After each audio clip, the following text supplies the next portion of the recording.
Alright, so Kyrsten Sinema, the corporate ghoul from Arizona, is now officially facing a challenger in a potential 2024 heated Senate race. So the name of this guy is Ruben Gallego, who was basically the main person who we figured was going to be taking the charge in the Democratic slot within this race, because Kyrsten Sinema obviously recently declared that she was an independent and left the Democratic Party, so it opened up a lane here for somebody to run in her place. And this is who we got. So he put out an advertisement basically to launch his campaign. So I just want to watch through this first, and then we'll get to some other pretty good things that he's come out with recently, as well as maybe what some of his shortcomings may be, and then some of the polling data that suggests how this race might eventually play out. So let's just go ahead and watch a little bit of this ad here.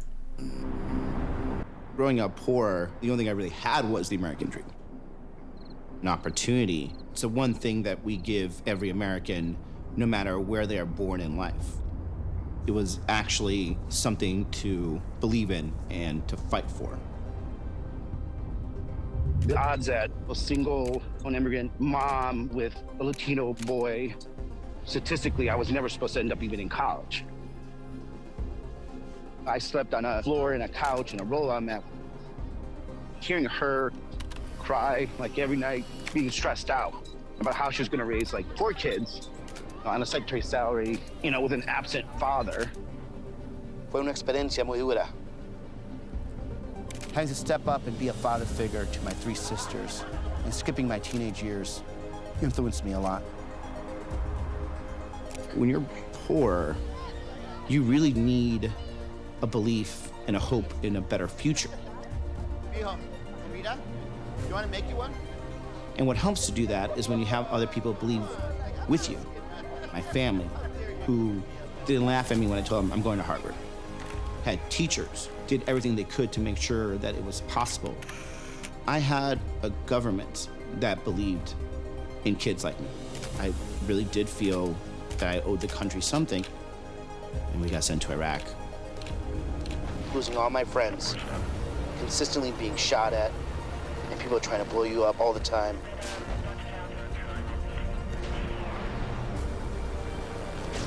You never really fully come back from a war. You're not the same person. Fighting through PTSD. There were some very low moments in my life, but I still didn't give up hope and pushed forward. I found a new way to keep serving. Hey, you're the first group of people that are hearing this, besides my family. I will be challenging Kyrsten Sinema for the United States Senate, and I need all of your support. Most families feel that they are 1 or 2 paychecks away from going under. That is not the way that we should be living in this country. The rich and the powerful, they don't need more advocates. It's the people that are still trying to decide between groceries and utilities that needs a fighter for them. There is no lobbyist for working families. We could argue different ways about how to do it, but at the core, if you're more likely to be meeting with the powerful than the powerless, you're doing this job incorrectly.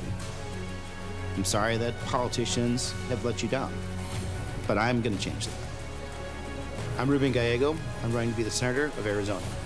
Because you deserve somebody fighting for you and fighting with you every day to make sure you have the same chance al sueño americano.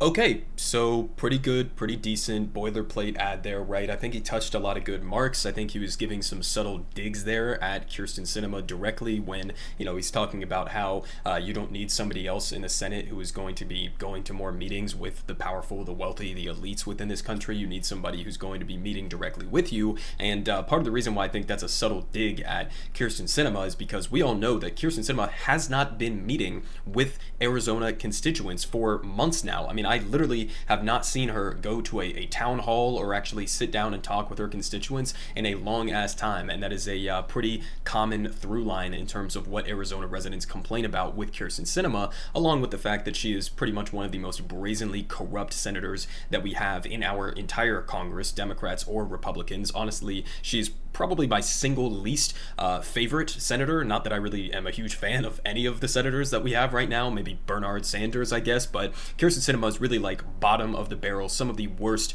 that we have representing us right now. And so I think that was a pretty good ad. Again, he touches sort of like kitchen table issues, economic issues about how average Americans are usually living paycheck to paycheck. He brings up his service within the military, and that was a crazy statistic they just brought up there, right? 23 of the guys who were in his unit in Iraq ended up getting killed, one of the highest casualty rates of any unit within that brutal war. So I mean, he seems to have a pretty decent layout here. Now, it was kind of light a little bit on the actual policies for my liking personally, but we're going to get a little bit of a better idea about some of the policies that he may support here with some other recent interviews that he has been doing after launching this candidacy. But so here from Sawyer Hackett, he says, in the first interview as a Senate candidate, Ruben Gallego comes out against the filibuster. Okay, so pretty base. Let's see what he has to say about this issue. They want the Senate to run as a majority-run institution.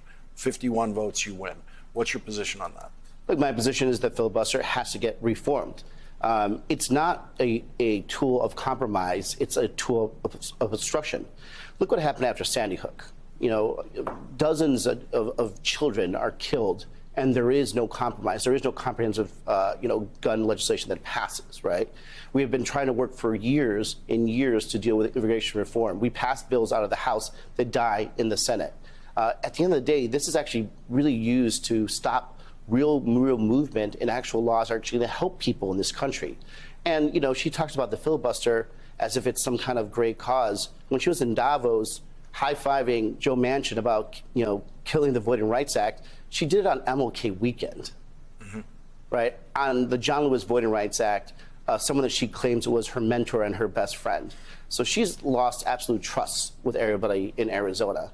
And I think in general, I think she's going to have problems winning any races because, it's not about the filibuster. It's not about any particular bills. It's the fact that she just doesn't communicate and doesn't really connect anymore with the people of Arizona.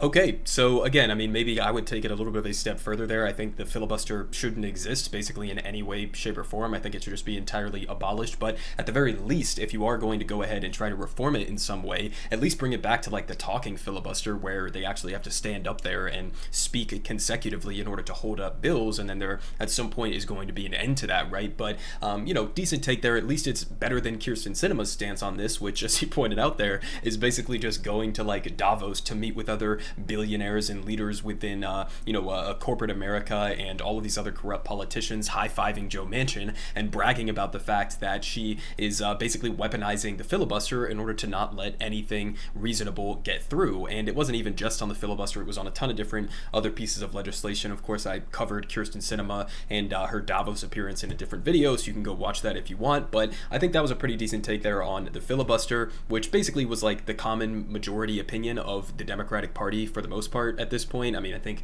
a majority of Democrats at least want to do something with the filibuster because, again, I mean, this is an institution, as Kyrsten Sinema calls it, but it's an institution that was essentially set up specifically during or weaponized during the Jim Crow era in order to fight against civil rights reforms and civil rights laws to be put in place. So, I mean, it's something that has always been an anti-democratic, anti-democracy measure on top of an already anti-democratic institution such as the Senate, where, of course, you have, millions and millions and millions of more people who represent states like California that get the same amount of senators as, like, a state like Wyoming that has about 5 people and a couple chickens or whatever living in Wyoming, and they get the same amount of Senate representation. So the Senate is already undemocratic inherently, and it was intentionally set up by the founders or by, at the start of this country in order to be a check, in order to be a blockade of the actual democratic will of the people. So that's what the Senate is, and that's what, on top of that, to make it an even worse situation, the filibuster is. So, of course, it has no real legitimate function other than, blocking policies that, in many cases, the overwhelming majority of the American people support, but a lot of our corrupted politicians don't want to allow through, and it's just a convenient excuse for them to use when they're opposing a lot of those pieces of popular legislation, which, again, is a reminder that, there's never any trouble with the filibuster. You never hear the filibuster come up when we're talking about things like, military issues or, foreign wars wars overseas, or when it comes to giving tax breaks to billionaires or whatever the case may be, usually they'll just ignore the filibuster, do a workaround with it, or there will be such a bipartisan consensus on those economic and military issues that they don't even need to worry about the filibuster. But again, good take there on that stance. We'll be interested to get a little bit more in terms of his opinions on things like ending the drug war, or especially with his military service, would be interesting to see whether or not he wants to do something like cut the military budget. I've seen him come out opposed to some bills that have been put forward to slash military spending, even by like tiny amounts, like 5 to 10%. So he's definitely going to have some opinions or some policy stances that I am not going to agree with. But again, we're comparing him to basically like the top dog demon within the Senate, so it's a pretty low bar to get over. But now we move on to this case study QB clip where he was basically calling out Kyrsten Sinema for voting down, with her cutesy little thumbs down, the $15 minimum wage. So let's listen to a little bit of this one. Would you be running for this seat now if Senator Sinema had conducted herself differently in the last few years in the Senate? No. Look, what was the breaking point for you in terms of her time in the Senate? there wasn't any particular that was a breaking point, and I've always been a big supporter of Senator Sinema. I supported her in all of her races, raised her money. I had canvases going for her when she ran for Senate. I think when I finally, just hit my point is when I realized that she was no longer working for the people of Arizona. When we found out that she was negotiating for the pharmaceutical companies to reduce the pharmaceutical competition bill to make it more expensive for our seniors to pay for their drugs, that really was a sticking point for me. When she was helping hedge fund managers and private equity managers make sure they have their little tax cutout, that really was a sticking point for me. When she used an excuse to vote against a minimum wage, $15 an hour minimum wage, that was another motion that really made me make a decision. So really. Okay, so, again, he's throwing a little bit of shade at Kyrsten Sinema. Now, the story he was specifically talking about with the private equity, Wall Street ghouls, we have an update on that one specifically here from More Perfect Union from just a couple days ago on January 23rd. They say, Sinema's private equity donations keep flowing after saving the tax loophole. Sinema has received at least $526,000, over $500,000, from donors in the private equity, hedge fund, and venture capital industries after killing proposed taxes last year. So again, this is just part of the normalized, baked-in corruption that we have within the American political system. This is the type of shit that, in my opinion, in an actual functioning democracy, would be something that would get you locked behind bars. But again, this is perfectly legal. It just also is a good demonstration in terms of how brazenly corrupt she is and how she doesn't represent, the broad majority of Arizona constituents. She represents Wall Street, she represents corporate America, and the military-industrial complex. So I think he's 100% right on that take as well, and good for him for calling out her $15 minimum wage stance and all the rest of those as well. But I also saw this tweet that was sort of floating around, and this one honestly just made me laugh a little bit, so I just figured I'd bring it up. They say here from No Lie with Brian Tyler Cohen, this was U.S. Marine combat veteran Ruben Gallego as violent MAGA insurrectionists were overrunning the Capitol on January 6th. He gathered fellow Democrats to prepare to fight if necessary, saying, "I would have killed motherfuckers to save this democracy. Fuck those guys." Okay, so, Ruben Gallego, and keep in mind, this was a guy who was part of that, that unit in Iraq that saw active combat, to a very, very significant and intense degree. So maybe he's serious about this. I don't know. Maybe he would have ended up, putting his hands on some people, but quite a stance there, man, just coming out aggressively saying that you're ready to go hog hunting, I guess. But honestly, I just thought that was a, interesting little tangent there. But now we're going to move on to this, okay? So this is another important thing which is going to help me wrap up this video in terms of where we stand with the polling data. Okay, so this is his stance on why he thinks he would be able to win this race, as now we have a Democrat, we have an independent with Kyrsten Sinema, and we are probably going to end up with Kari Lake running on the right-wing Republican side within this candidacies, or within this this election as well. So this is going to be interesting to say the least, but let's hear his take on why he thinks he can win. My candidacy is probably the only thing that's going to save the seat from the GOP. Kyrsten Sinema can't win Arizona anymore. When you say the vote split third, Sinema is polling at 12 to 14%. She's lost trust of everybody. And even when there is no Democrat running, she's still losing to a Republican by 5 points. So over here in kind of DC land and La La Land, everyone thinks that she's doing very well. She is not. There's a reason why I'm running. There's a reason why I've been able to, raise more than $1 million in less than 24 hours through 27,000 individual donors at Gallego for Arizona. All right, so, I mean, there you go. He's obviously been hitting the marks with fundraising at least, but again, on top of that, he points out some of this polling data. Now, he cited a 14% number. I have a different one here in a second, which is actually worse for Kyrsten Sinema, but again, I mean, he makes a good point there where it's like, she doesn't even really have a shot at winning. Like, every single poll that I have seen not only shows that Kyrsten Sinema is one of the least popular senators in the entire country. Here from Morning Consult, some recent polling data on this. If you look at the least popular, or the ones that have the highest disapproval rating in correspondence with the lower approval rating as well, but this one ranks them basically by disapproval rating. So you have number 1, Mitch McConnell, least popular senator in the country, no surprise there. Then you have Joe Manchin, again, shouldn't be a surprise there. I think that might be a surprise to a lot of corporate media outlets, but Joe Manchin coming in at the second least popular senator in the entire country. Then you have Ron Johnson, Susan Collins, and Kyrsten Sinema. So again, I think it's interesting and counter to a lot of the narratives that we hear from corporate media and that we hear from a lot of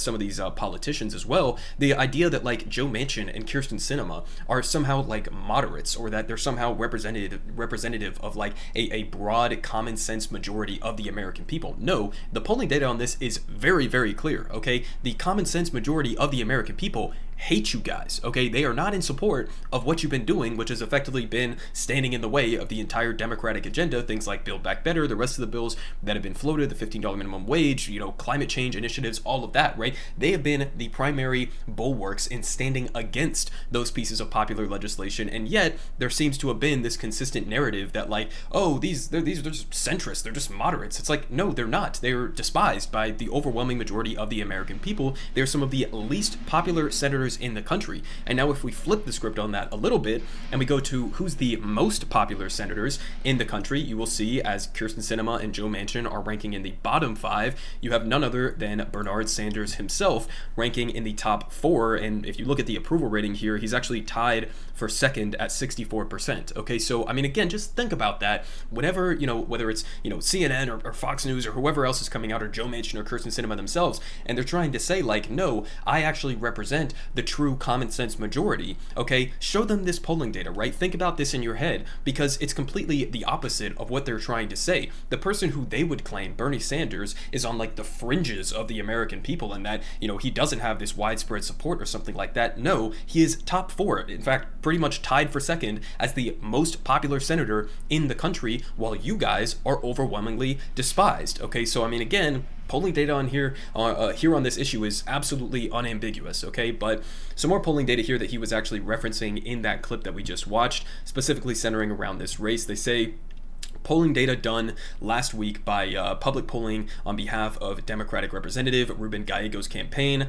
finds that in a race between Gallego, Sinema, and far-right election denier Kari Lake, Sinema would finish in third with a mere 13% of the vote. Okay, so you have all 3 of these people in here, 13% for Kyrsten Sinema. Okay, so essentially at this point, she's just potentially going to be a spoiler. If anything, she's going to just drag down Ruben Gallego and enable Kari Lake to win. I mean, that's like best case scenario, I guess, for her. There's no scenario that plays out here unless something catastrophic, happens or changes within this race. There is no chance that Kyrsten Sinema is going to win. Okay, so why exactly did you declare to become an independent? Was it literally just transparently because you wanted to put Democrats in a difficult position right now, where they have to sort of weigh the calculations of like, oh my God, do we want Kari Lake to end up winning by nominating a Democrat to run in this race and potentially splitting some of that vote between Ruben Gallego and Kyrsten Sinema? That's literally all that she's doing here, okay? It's one of the most transparent ploys from an unpopular Democratic senator to join the, independent caucus, basically, to try to force their hand and not allow them to actually put up somebody decent to run against Kari Lake. I mean, she's just holding them hostage to an extent, but again, we have Ruben Gallego Gallego now, so we'll see how this plays out. It's still going to be very close, even with Sinema as a spoiler. They say, however, though Sinema would lose dramatically, her candidacy would still spell trouble for her former party, while Gallego, who leans slightly to the left of mainstream Democrats with support for proposals like Medicare for All. Okay, so that's a good one. I didn't know that about him, right? Medicare for All. He's in favor of that apparently, so that's based. And they say that he would get 40% of the vote, and Carrie Lake, the Republican candidate, would win 41%. So again, even with Kyrsten Sinema in the race, it's still pretty close, right? But they say if Sinema is taken out of the equation, Democrats would emerge victorious, and even that one is close as well. They have Gallego winning 48 to 47. So either way, no matter what we end up with no matter what situation we end up with, either all three of them or even potentially others as well, it seems like this is going to be a very close race. And even with that, okay, even with a Democrat now officially announcing joining this race, and with Kyrsten Sinema completely tearing up the entire Democratic Party agenda and then leaving the Democratic Party and trying to hold them hostage in the state of Arizona, you still have these pathetic freaks in the Democratic leadership class like Chuck Schumer who are refusing to even endorse her Democratic opponent. Okay, so here from the recount, they say Senate Majority Leader Chuck Schumer refuses to say if he would endorse Senator Kyrsten Sinema if she decides to run for re-election after Representative Ruben Gallego announced that he would run for her seat in 2024. So he's not even willing to come out and endorse a member of his own party to go defeat the person who just fucked his own party and then left it. Okay, I couldn't even imagine a more pathetic outcome than here. What is there to weigh in your head? You're going to endorse Kyrsten Sinema over an actual member of the Democratic Party? I mean, like, I'm not even a fan of Democrats, right? I don't really, even like give a shit to a large extent about what Chuck Schumer is doing behind the scenes or whatever, but like, come on, man. I mean, this is just like the most basic shit ever, and he apparently is not even willing to come out and make that endorsement. So there you have it, okay? We're going to be ending up with a pretty intense and a pretty interesting race here in Arizona as we head towards 2024. It's going to be Kyrsten Sinema, it looks like, against Ruben Gallego, and then you're also going to have either like Carrie Lake or Blake Masters or one of these other fringe right-wing freaks, and because this is the country that we live in, the United States of America, somehow this race is going to be close, where, even though I might have disagreements on some issues with Ruben Gallego, he is certainly the preferable candidate to either Carrie Lake or Blake Masters or Kyrsten Sinema for that matter. So hopefully he does end up coming out victorious at the end of this, and I will of course keep you guys updated as this progresses. Everyone is saying good Politic guy has the best Politic. Believe me, no one does it like him.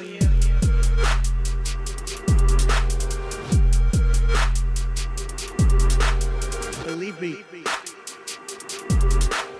everyone is saying